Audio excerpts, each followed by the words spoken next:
Hey guys, thank you for watching. This is Breaking Burke. It is my YouTube channel about houseplants and gardening here in Albuquerque, New Mexico.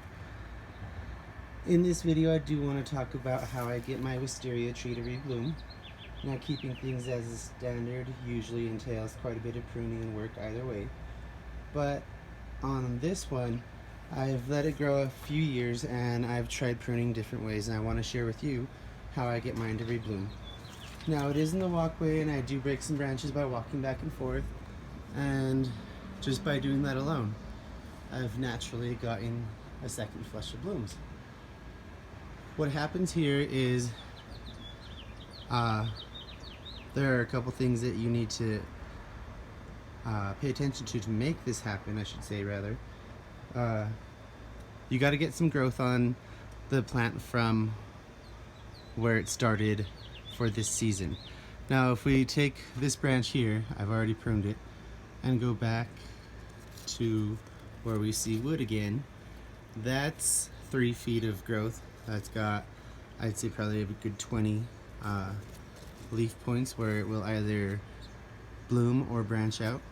Now, I've done this, like I say, a few years. The first couple times I just pruned when it started looking a little out of control.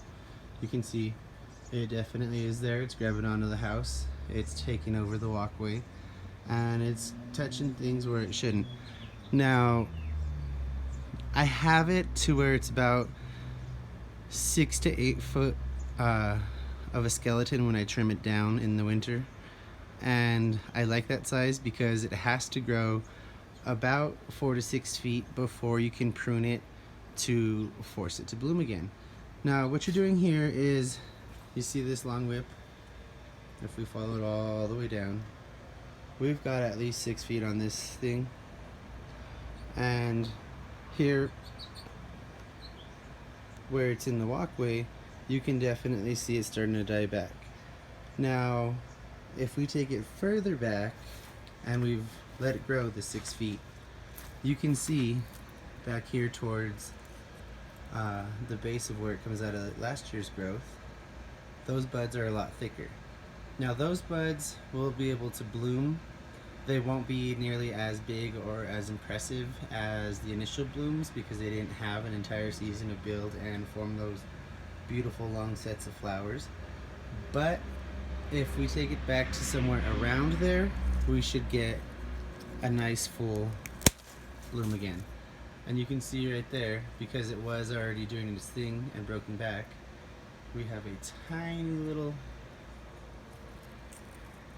bud about to form right there, pushing, and that'll be a couple of sets of flowers. It's not going to be too impressive. But I do have another point over here where I want to show you, if you do it too early and break it too soon. Now, this is more in the way, and it has definitely poked some eyes and given some trauma that way. But see, here is the initial branch. You can see it turns brown where we broke it, passing back and forth, and the bud that was supposed to be dormant till next year was activated and growing, since there was nowhere for the energy to grow through the end here. So that's what you're doing, is you're forcing these dormant buds back here to grow by making the plant think it's grown through a season. It's not grown through a season. You're just taking off the end point, because they grow from the tips. You take that off and it pushes out the growth from dormant buds, similar to what pinching does. So I hope this helps you. I hope you get a little information out of this. I found this trick out because I was trying to keep them as standards, and like I say, I've done landscape maintenance and design for a few years, not professionally trained by any means. I was taught by someone who owned a greenhouse and was in the business for years, but I hold no type of certifications or nothing. I just really love plants. I did it for a while. It was supposed to be a side gig, and I did it for 5 years. So until Corona hit and everyone was scared to have anyone over, that's when my little, I guess, company went down the drain. But I did learn quite a bit of things. I do like to share a few of the tips. Now, like I say, this is what works for me. Just because it works for me doesn't mean it's going to work for you. One thing to make sure you get a healthy bud on there. Keep your plants fertilized, keep them watered. Now you don't have to water every day, but just stick to a schedule. If you're gonna do it twice a week, stick to the schedule. The plants will benefit from some regularity. And now actually this weekend is going to be the first weekend of summer, and our local water authority has us on a schedule since we are in a desert. So it's a 3-2-1, 1-2-3, or backwards, 1-2-3, 3-2-1. So you start watering at intervals of once a week in the spring, and then the next month you go to twice a week, and then 3 times a week when you get to the summer.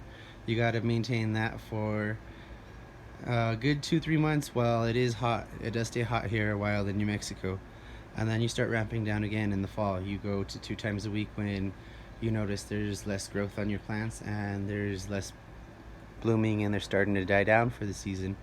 Then once a month when I'd say probably like September, October, after the heat subsided and we're starting to wrap up this whole gardening thing for the season. I know that was a bit of a tangent, but there are people here in the desert who are beginners, who are new to this, who didn't know that we actually do have a system in place that we're supposed to follow, and if you don't and you're excessively watered, you actually can be fined in our area. There is one other thing I do want to share with you guys today, because I mean,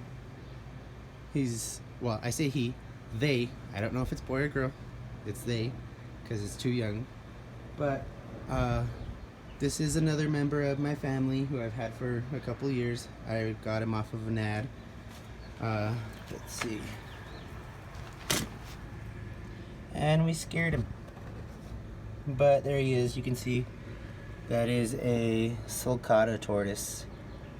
He did just eat. There's what he left. And he hangs out outside in the summer. I take him inside in the winter. I make sure he's got a cage over this. This isn't how it stays, because I do have predatory birds in the area, as well as raccoons and squirrels and foxes and tons of other things. But just wanted to show you, I do like animals. I have them where I can fit them in my yard, and I try and make the best area for them. You can see he is on sand and rock, so it is as natural as possible. Gets his full body workout out of that. Like I said, I am a bit of a nerd, and when I like something, I go hard and try and give it the best possible life I can. But before I go off on another tangent, thank you for watching. I hope that you got something out of this. Remember, most important parts of trying to get a wisteria to rebloom: let it grow about 6 feet before pruning. You can go longer, that's even better. I don't have the space for that, so I do 6 feet, and I get quite a few buds. I'm just going to show you over here. There are some buds going on it, so it is possible. This isn't a reblooming variety. Thank you for watching.